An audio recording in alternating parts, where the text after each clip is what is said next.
चलिए, जय हिंद। आज आप सभी लोगों को कुछ समस्याओं को लेके बात करने का साझा करना चाहता हूं। आप सभी लोगों से कुछ सवाल करना चाहता हूं।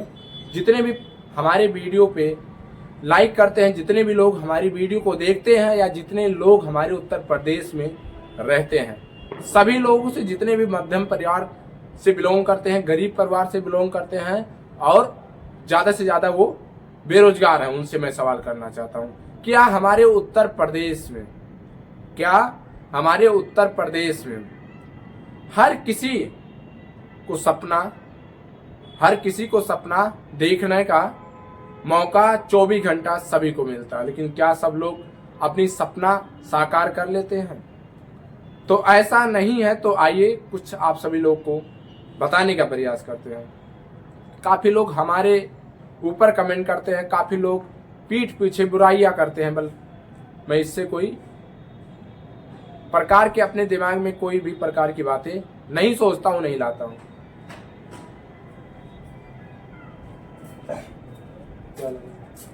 क्योंकि सभी लोग को पता है और रियल ये है और सच ये है कि अगर आप किसी बातों को लेके सोचने का काम करना स्टार्ट कर देंगे, किसी की बातों को लेके आप अपने अंदर की क्रोध को जगाने का प्रयास करेंगे, तो आप आगे नहीं बढ़ सकते हैं।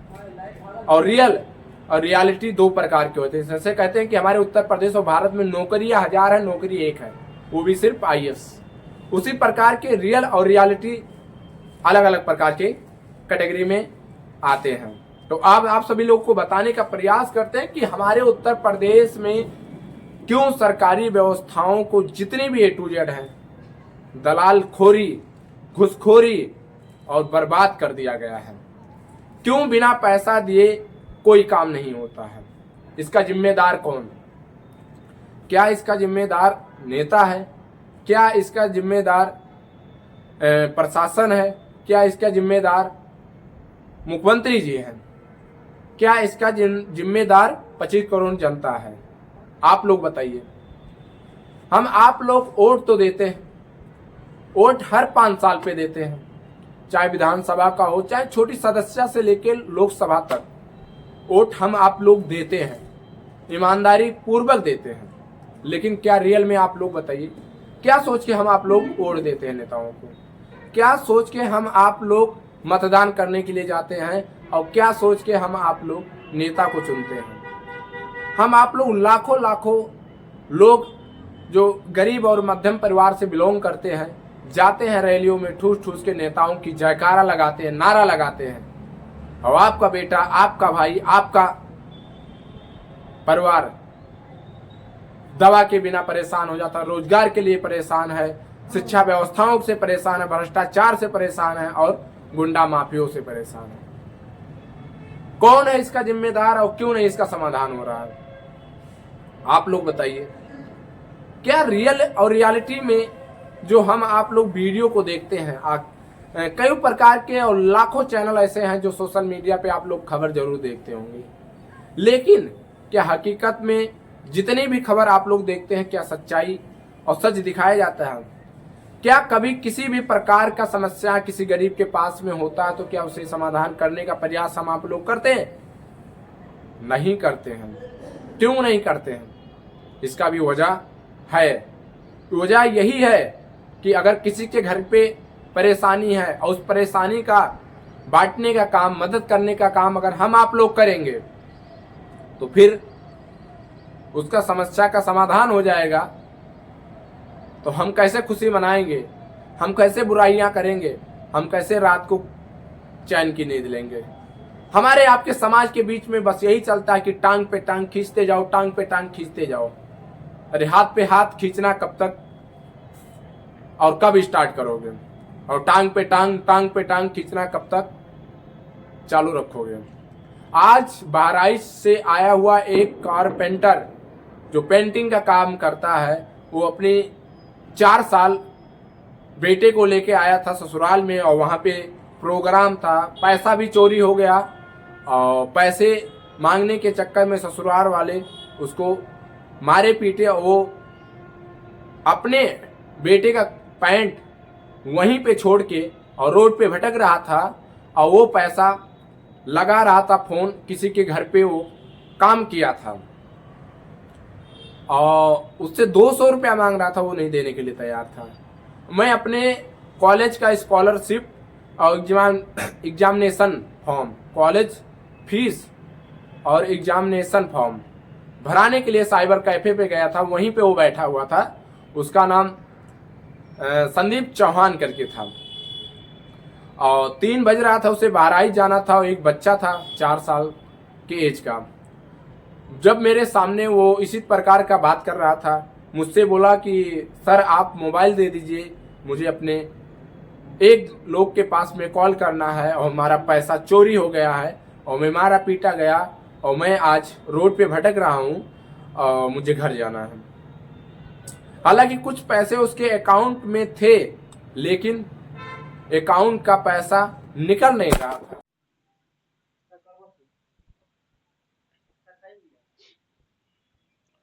और सोचिए वो 200 रुपया के लिए फोन पे फोन कर रहा था।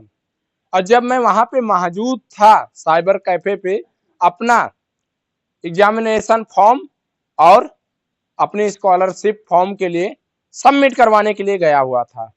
और जब मैं 15 मिनट से इसी तरीके से देख रहा था, वो बार बार कह रहा था कि मैं 3 घंटे से यहीं पे बैठ के साइबर कैफे पे प्रयास कर रहा हूं कि कोई मेरा पहचान वाला फोन उठा ले और मुझे 200 रुपया दे दे।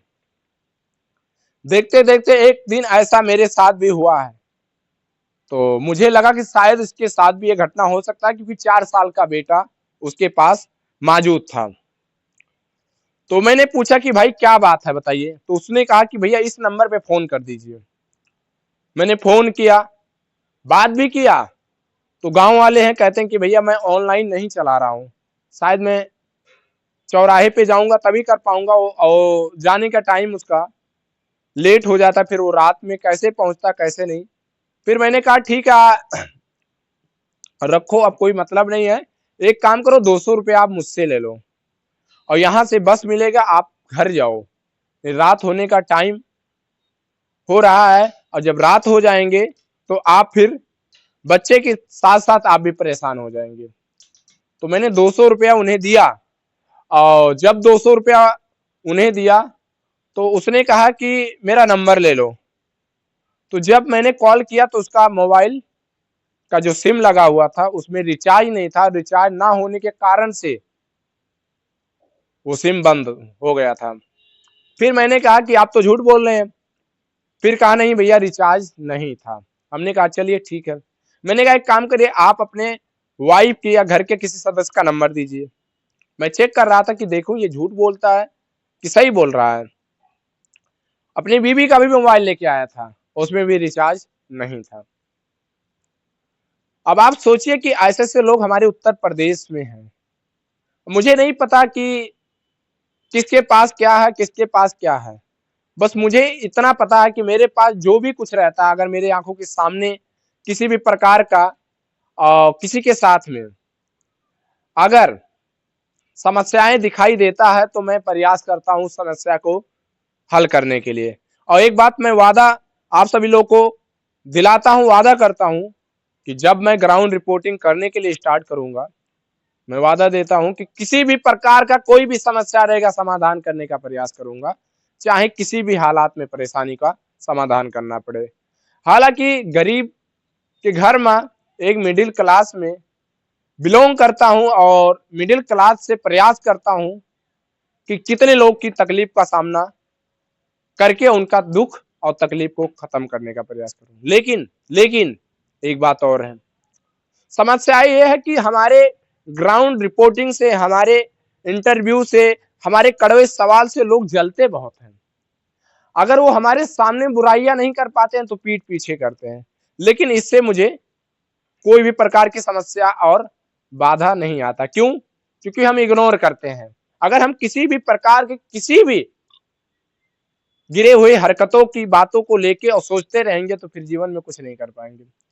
और रियल एक बात और है कि मैंने भी बहुत कुछ किया लाइफ में, बहुत कुछ छोड़ा, बहुत कुछ पाया, बहुत कुछ खोया, लेकिन अब जो खोऊंगा उससे 100 और उससे 100 गुना ज्यादा पाने का प्रयास रखूंगा।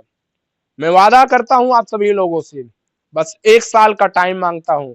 1 साल के बाद में किसी के घर पे किसी भी प्रकार का प्रकार वगैरह समस्या दिखाई देगा, मैं वादा देता हूं कि पहुंच के समाधान करूंगा।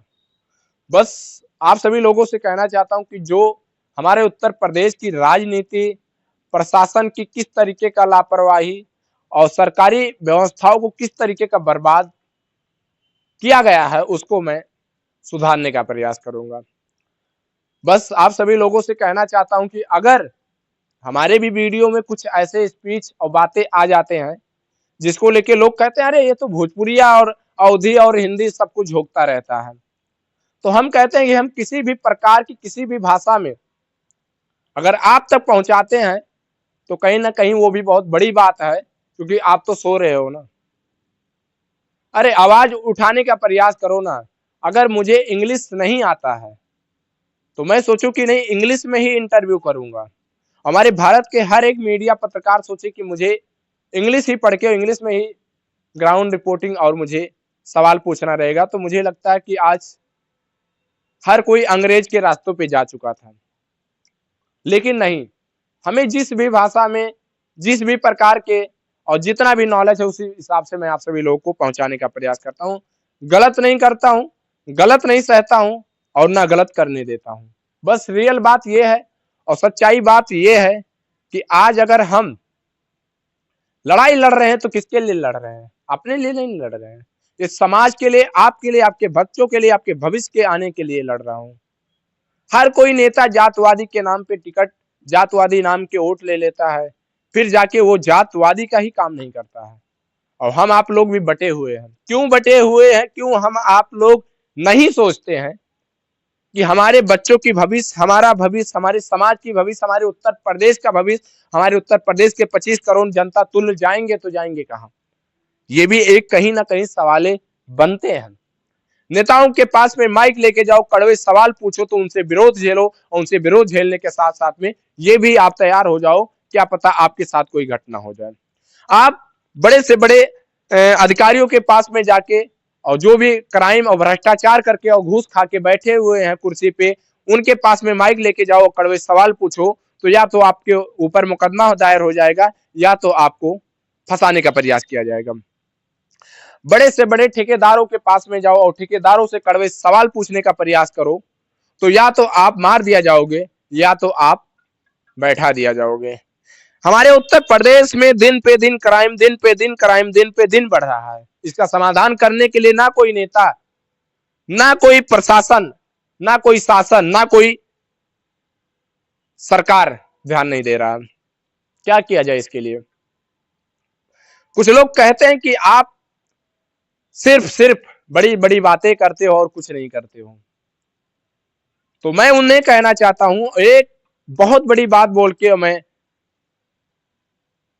वीडियो को अपने क्लोज करने का प्रयास करूंगा कि अगर आपकी तरह हमारे भारत के वो ऐसे वीर जवान जो शहीद हो गए थे देश के लिए, अगर वो भी इसी प्रकार का अपनी आवाज और अपनी ताकत इस भारत के लिए, इस भारत के आन बान शान के लिए ना दिखाते, तो आज भी हमारा भारत गुलाम होता अंग्रेजों का। आज भी हमारा भारत नहीं कहलाता, क्योंकि उन्होंने भी लड़ाई लड़ा, उन्होंने बड़ी से बड़ी बातें किया और कड़े से कड़े उन्होंने संघर्ष किया। हम आप लोग मूवियां जब भी किसी बॉलीवुड के हीरो को निकलता तो हम आप लोग इस तरीके का भीड़ और जमावड़ा जाके थिएटर में और पिक्चर हॉल में जाते हैं और भीड़ लगा लेते हैं। ऐसे लगता है कि एक एक मूवी 800 करोड़ रुपए की कमाई होता है, बताइए। और वही मूवी और वही हीरो लोग हैं जो जाते हैं विदेश में पैसा खर्च करके आते हैं। कमाते तो हमारे देश में है और खर्च हमारे भारत के अलग कंट्री में करते हैं। विकास कहाँ होगा हमारे भारत के? हमारे देश के प्रधानमंत्रियों की ये हालात हो गया है कि वो अपना डेवलपमेंट भारत में करने से ज्यादा तो जाते हैं बाहर लोगों के साथ में हाथ मिला के हैं, एक एक हफ्ते 10-10 दिन रहते हैं बड़े से बड़े होटलों में, पिज्जा बर्गर डिनर करते हैं और वो करोड़ों करोड़ों रुपया चार्ज देते हैं। क्या वही होटल और क्या वही खाना हमारे भारत में नहीं मिल सकता है? अगर मिल सकता है तो कमेंट करके बताइएगा कि फिर क्यों जाते हैं वहां पे। आज हमारे इंडिया के 30% लोग ऐसे हैं जो बाहर कंट्रियों में जाते हैं और रोजगार करते हैं। सोचिए ये सच्चाई है कि नहीं है? और आप किसी भी प्रकार का, और सिर्फ 1% बता दीजिए कि कोई बाहर का कंट्री का लोग हमारे भारत में आए हों व्यापार करने के लिए। अडानी, अंबानी और काफी लोग ऐसे ऐसे बिजनेसमैन हैं जो भारत को चूस के और जाते हैं विदेशों में पैसा खर्च करते हैं। बस एक बात याद रखिएगा आप लोग, अभी तो संघर्ष का टाइम है।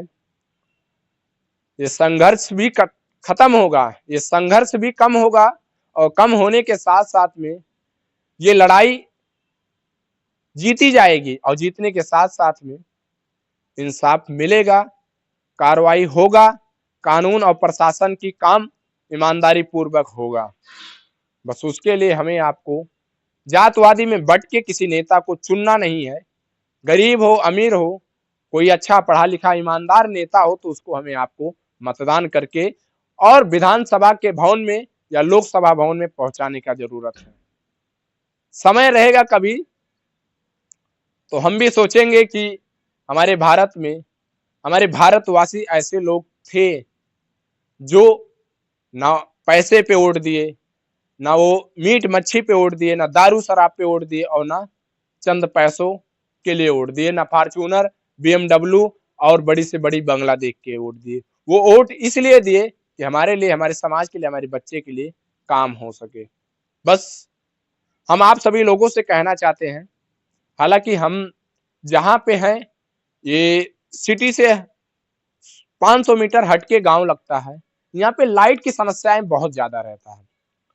और यहाँ के पता नहीं क्यों जेई साहब जो है, यहाँ के जो ऊर्जा विभाग के जितने भी अधिकारी लोग हैं, पता नहीं किस प्रकार का वो अपनी लाइट का काम और कंस्ट्रक्शन का काम करते हैं कि बिल और बिल के साथ साथ में लाइट बिल लेना रहता है तो 8 रुपया 9 रुपया यूनिट दिया जाता है, और लाइट ईमानदारी पूर्वक देना रहता है तो 24 घंटे में 4 घंटा तो वो विदेश भेज देते हैं लाइट देने के लिए।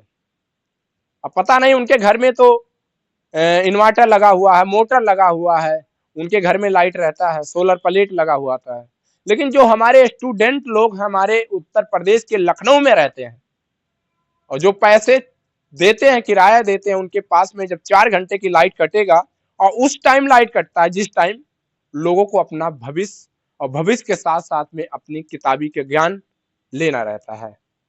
तो ऐसे से समस्याओं को समाधान करने के लिए हमें आपको एकजुट होना पड़ेगा, आवाज उठाना पड़ेगा, आवाज उठा के और कुछ कड़े से कड़े सवालें पूछना पड़ेगा। मैं हर एक मीडिया पत्रकार का विरोध करता हूं जो दलाली, भ्रष्टाचारी और घुसखोरी करता है। मैं साथ उसी मीडिया का देता हूं जो हमारे समाज के लिए, हमारे देश के लिए, हमारे उत्तर प्रदेश के लिए, हमारे युवा के लिए बात करे, एक गरीब को न्याय दिलाने की बात करे, एक गरीब की परेशानी को पूरे भारत को पहुंचाने का प्रयास करे, न इन नेताओं की, अधिकारियों की और ठेकेदारों की तलवे चाटने के लिए वो ग्राउंड रिपोर्टिंग करें। बस आप सभी लोगों से निवेदन है कि आप लोग शेयर करिए, लाइक करिए, कमेंट करिए और टाइम का इंतजार रखिए। मैं वादा देता हूं कि सवालें तो हम भी करेंगे और सवाल का जवाब भी लेंगे और जवाब के साथ में समाधान भी करेंगे। जय हिंद।